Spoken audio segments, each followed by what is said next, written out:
আমার সারাটা দিন মেঘলায় আকাশ, বৃষ্টি তোমাকে দিলাম। আসসালামু আলাইকুম। তো সবাই কেমন আছেন? আশা করি সবাই ভালো আছেন। আলহামদুলিল্লাহ আমরাও ভালো আছি। তো কয়েকদিন যাবৎ কিন্তু বৃষ্টি হয়েই যাচ্ছে আর চারিদিকের অবস্থা খুবই খারাপ। আমরা তো যারা বাসার মধ্যে আছি তারা ভালোই আছে, আর যারা বাইরেতে আছে পুরুষ মানুষ যারা কাজে যায়, রাস্তাঘাটের অবস্থা খুবই খারাপ।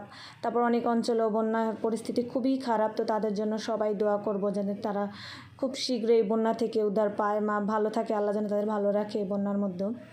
তো আমরা যার সামর্থ্যে যতটুকু আছে দূর থেকে হলেও সাহায্য করার চেষ্টা করব অবশ্যই। আর এই তো অনেক দিন ধরে বৃষ্টিতে আমি এবছর ভিজিই নাই, তো বৃষ্টি হওয়াতে ভাবলাম আজকে ছাদে চলে যাই, একটু সকাল সকাল বৃষ্টিতে ভিজে আসি। আর যেই ছাদে আসলাম এই তো দেখি বৃষ্টিটা একদম কমে গেল।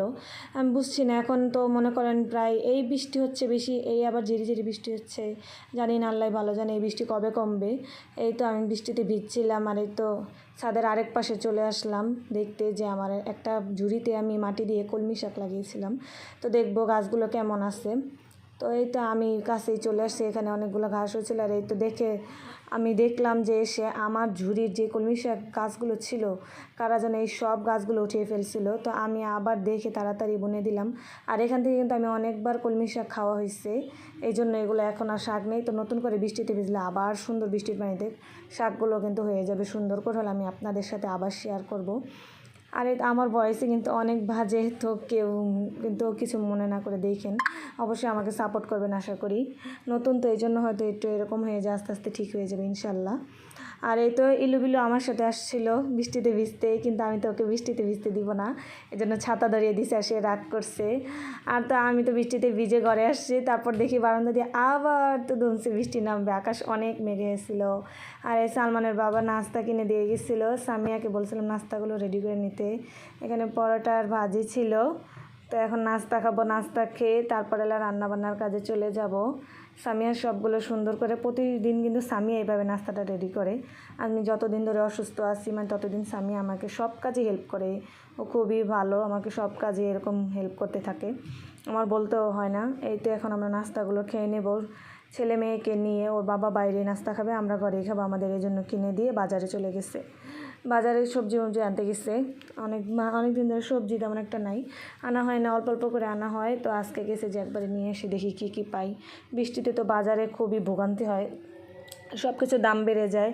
আর এই তো সালমানের বাবা চলে আসছে। এখানে দেখেন আমি বসে বসে শাপলার ফুল ফুটাচ্ছিলাম। শাপলা ফুল কিন্তু বর্ষার মৌসুমে অনেক ভালো লাগে। আমাদের গ্রামে একটা শাপলা বিল হয় ছোটোখাটো, খুবই ভালো লাগে, কিন্তু এবছর যাওয়া হবে না, প্রতি বছর যাই। কারণ এবছর আমার এই অবস্থাতে আর দেশে যাওয়াটা ঠিক না, রিস্ক।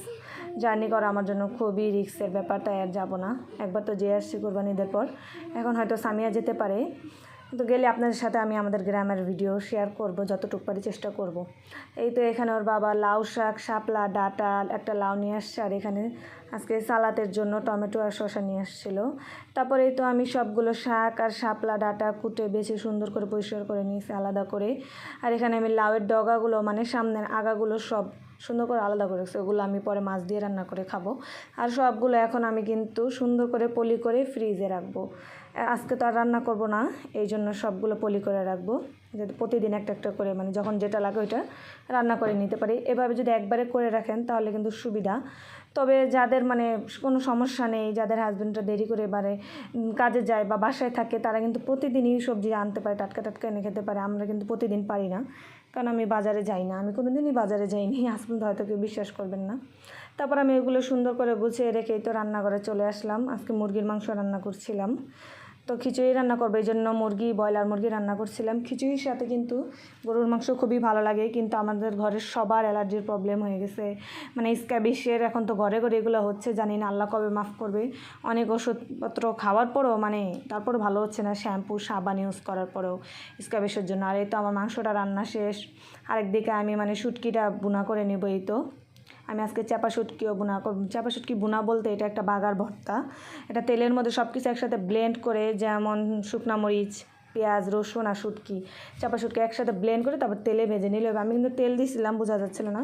আর আরেকটা কড়াই পাতিলে আমি দেখেন মশলা কষিয়ে নিচ্ছিলাম, খিচুড়ি বসাই দিবে। তো আমি চালটা সুন্দর করে একটু কষিয়ে নিচ্ছিলাম মশলার মধ্যে, তাহলে কিন্তু একটা ওই যে মশলার গন্ধ সেটা চলে যাবে। আর আরেকটা কড়াইতে আমি এই চাপা শুটকিটাও একদম লাল লাল করে নেব। আর এখানে আমি গরম পানি করে দিয়ে দিছি খিচুড়িতে, তাহলে তাড়াতাড়ি বলক এসে পড়বে আর খিচুড়িটাও সুন্দর হবে।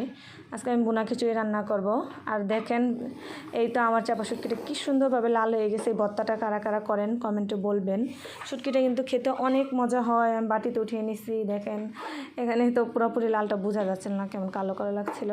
আর রান্নার ফাঁকে কিন্তু আমি এই যে সালাদগুলো কেটে নিচ্ছি। আর এখানে আমার পাশের বাসার ভাবি বড়া শাক আর হচ্ছে কুমড়া শাকের ভর্তা দিয়েছিল, ওইগুলো কিন্তু ওনার গাছেরই শাক বারান্দার।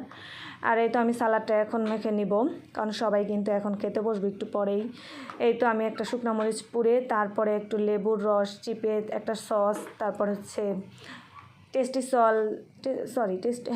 সল্ট দিয়ে তারপর লবণ দিয়ে আবার একটু তারপর এই সালাদটা মেখে নেবে। এই সালাদটা কিন্তু খেতে খুবই ভালো লাগে, এভাবে ট্রাই করবেন আপনারা। আর এখানে কিছু সালাদ আমি পিস পিস করে কাটছি, কারণ বাচ্চারা মাখা সালাদ খাবে না, আমরা খাবো, এই জন্য ওরা ঝাল খেতে পারে না।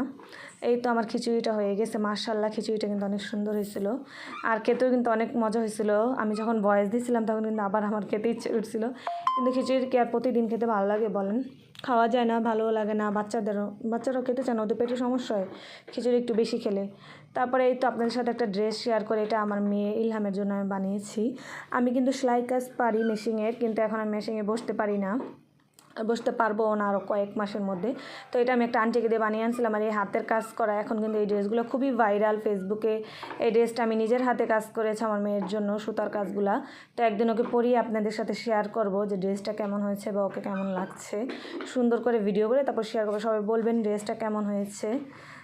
এই তো আয়রন করে নিয়ে আসছিলাম, তারপর তো আরও সুন্দর লাগছিলো বেশি। আর এদিকে সন্ধ্যাবেলা ভাবলাম বৃষ্টির দিন যেহেতু একটু চিতই পিঠা বানিয়ে খাই, ভর্তাও আছে।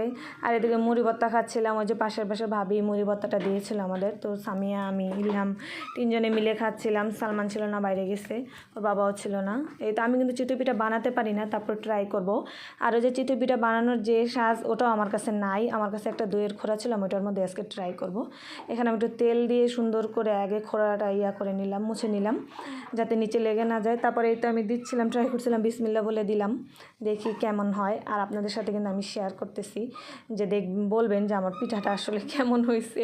কেউ কিন্তু হাসবেন না, আমার তো ভয় দেওয়া খুবই হাসি পাচ্ছিলো যেটা আমি কী বানিয়েছি। এই তো আমার পিঠা হয়ে গেছে, দেখেন কি মাশাআল্লাহ, যাই হোক হয়েছে তো, কিন্তু পিঠা কিন্তু ফুলে নাই সুন্দরভাবে। আমার মা কিন্তু চিতই পিঠা বানাতে পারে, আমি অন্য সব পিঠা বানাই কিন্তু চিতই পিঠা বানাতে হয় না, কারণ আমি তেমন একটা ট্রাই করিনি, ট্রাই করলে হয়তো হবে। আর এই তো আমার পিঠার ফাইনাল লুক দেখেন, কিন্তু কাঁচা ছিল না, খাওয়া গেছে। তো আমার ভিডিও